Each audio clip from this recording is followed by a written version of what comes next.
Before you were you, why can't I? Because people like us don't do things like that. One day I'll become an inventor. Ha ha ha ha. Be realistic. I want to see the whole world.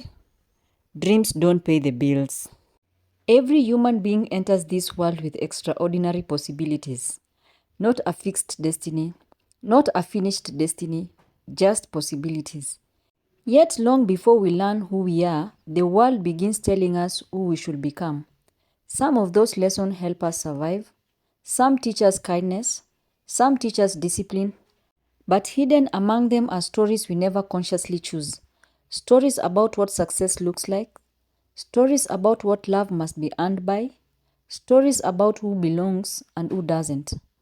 Stories about what is possible, and perhaps the strangest part is this: most of us never question them. Because the stories that shape us most deeply rarely feel like stories, they feel like truth.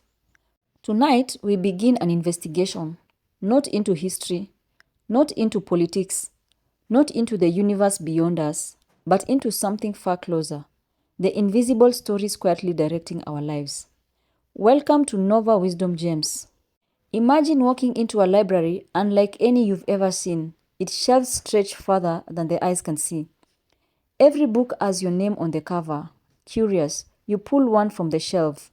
You expect to find your own thoughts, your own dreams, your own decisions. Instead, the first pages are already written. One chapter says what success should look like. Another tells you what kind of career deserves respect. Another whispers how men should behave. Another explains how women should behave. Another tells you what love is supposed to feel like. Another defines failure. Another tells you what people like you can or cannot achieve. And before you've written a single page yourself, most of the opening chapters already exist. Life often feels exactly like that. We assume you are making independent choices, but many of those choices began as stories handed to us by parents, teachers, friends, culture, media, and experience. Not because anyone intended to deceive us, but because every generation passes on the stories it believes are true. Some become wisdom, others become invisible prison.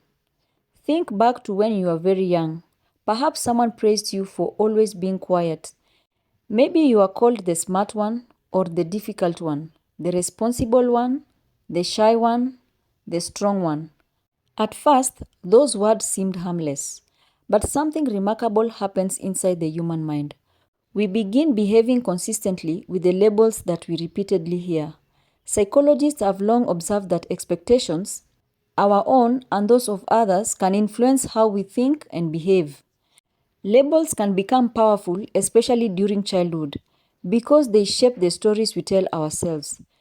The quiet child learns not to speak. The clever child fears making mistakes. The responsible child feels guilty whenever they rest.